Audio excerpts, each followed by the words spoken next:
Mirando al padre, se aseguró que él también lo escuchara. El padre se lo confirmó y en ese momento su mirada se desvió hacia la espalda de mi abuelo. En un segundo su expresión cambió de serio a una mueca de horror.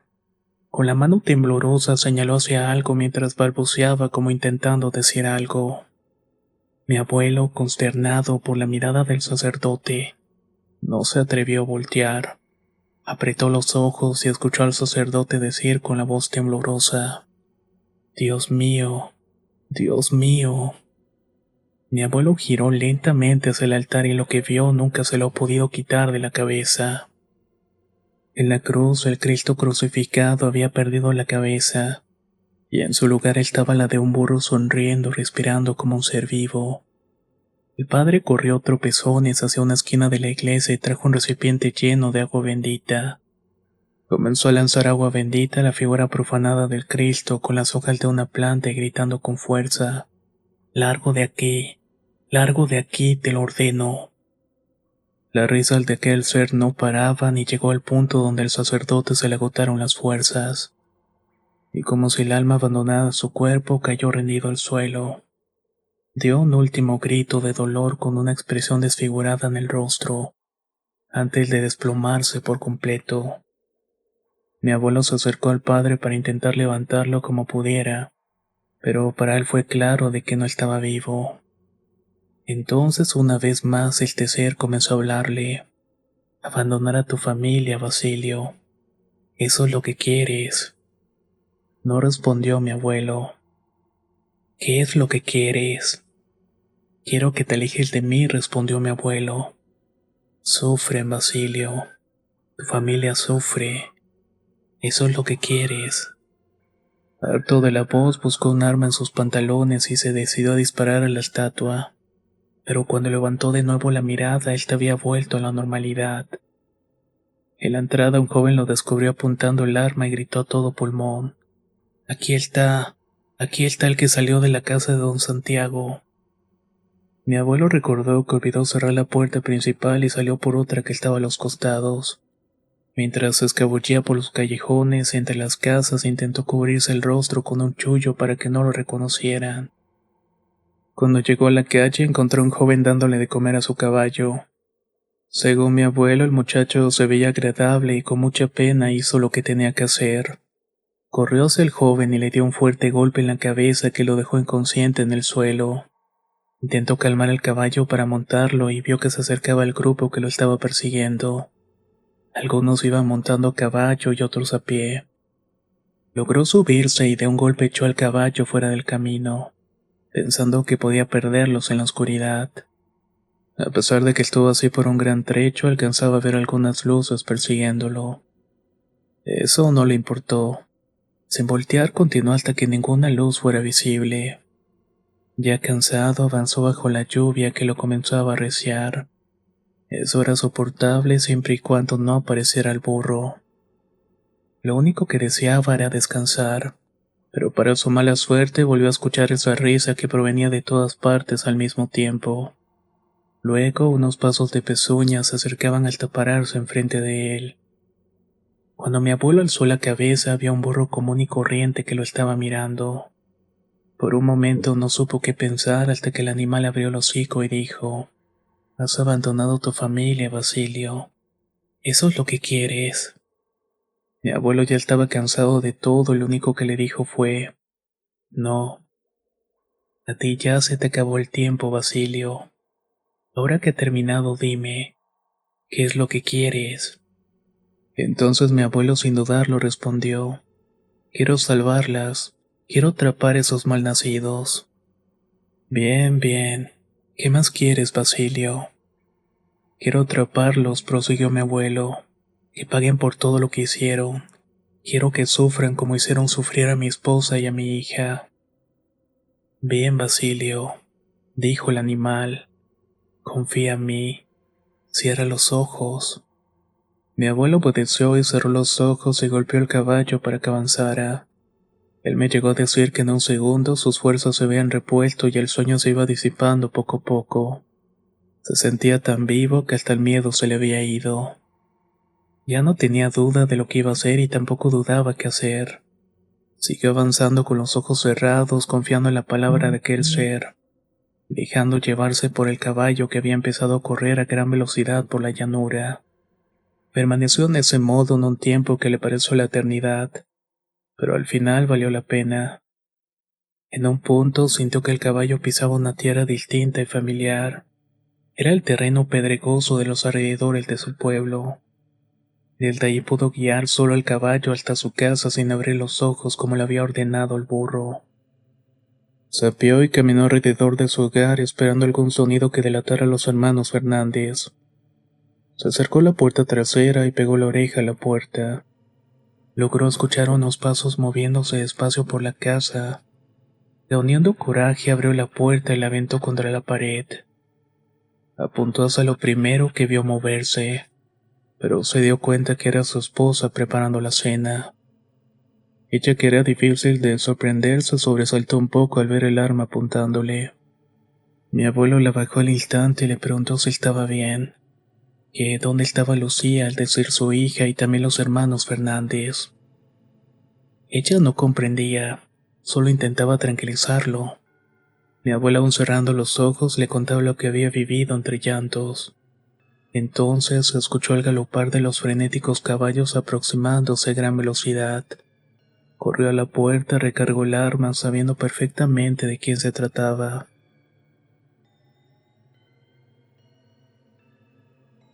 Por la ventana vio a los dos hermanos a pocos metros, tosiendo de lo mucho que se estaban riendo. Mi abuelo esperó que llegaran a la puerta para sorprenderlos.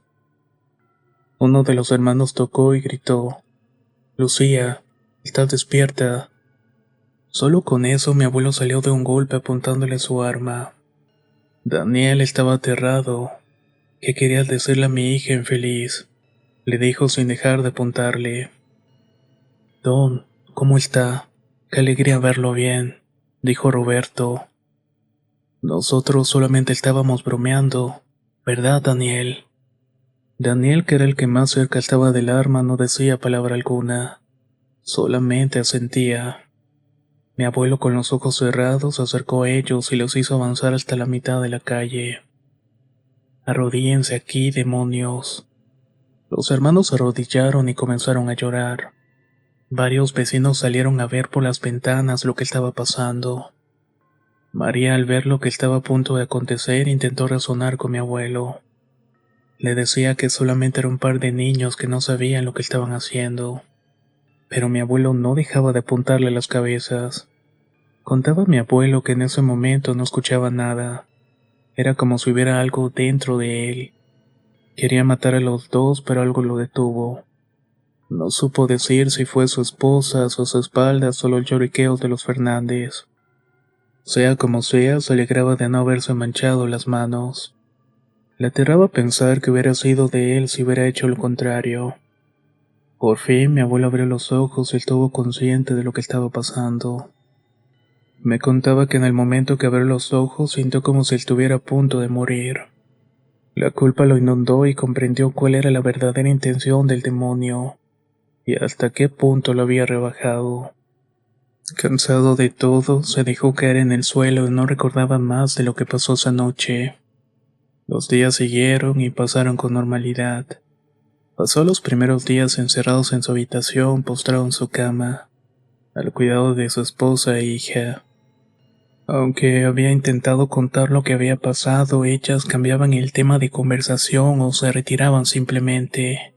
Ninguna creía lo que hablaba, y no querían que dejaran la casa esas malas energías. No obstante, mi abuelo no dejó de contar la historia a sus amigos más cercanos, pero siempre recibía burlas o comentarios condescendientes. Nunca logró convencer a nadie por lo que le restó de vida, aunque yo sí me empeño en creerle, al menos para honrar su memoria de alguna manera. Los hermanos Fernández desaparecieron días después del encuentro con mi abuelo. Se decían que al igual que él se habían aislado en su casa por varios días. Nadie sabía cómo le hacían para comer o sostenerse.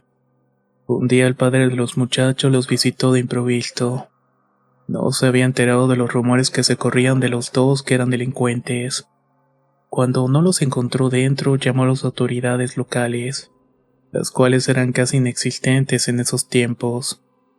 A pesar de que mucha gente se unió a la búsqueda, no lograron localizarlos y los dieron por muertos. Aproximadamente un mes después de lo ocurrido, un viejo campesino que vivía solo en la falda de un cerro los encontró en su granja. Fue una mañana que salió de darle de comer a los animales. Ahí los vio a los dos hombres sin ropa, barbudos, haciendo actos asquerosos con los burros. El señor tenía ganas de acabarlos en el acto, de no ser que reconoció a uno de ellos como los desaparecidos que se buscaban en la región. Cuando la policía los interrogó por crímenes de los que se les acusaba, no lograron sacar de ellos más que balbuceos y frases incoherentes. Mi abuelo, al enterarse de lo ocurrido, no dejó de llorar la pérdida porque en el fondo sabía que eso fue lo que le pasó. Intentó visitarlos un día luego de varios años, pero se enteró que ya habían fallecido. Aparentemente fue por razones misteriosas. Al que sí nunca volvieron a encontrar fue a Santiago, el primo de mi abuelo. Su ex esposa era la única que se preocupó por la búsqueda, pero nunca dio resultados. Todo el pueblo daba por responsable de su desaparición al hombre que encontraron en la iglesia, es decir, a mi abuelo, al que también, por cierto, lo culparon por la muerte del sacerdote. Eso a pesar de que se supo de que había fallecido de un infarto fulminante. Cuando los rumores se convirtieron en acusaciones más serias, llegaron algunas personas al pueblo de mi abuelo. Él supo que no podía durar mucho tiempo en el pueblo antes de que se volviera inseguro para sí mismo y su familia. Por ese motivo realizó el viaje que tanto tiempo había soñado hasta la capital, solo que ocurrió en circunstancias muy distintas. A pesar de todo, pudo conseguir un buen trabajo y no tuvo que pasar dificultades serias en su vida.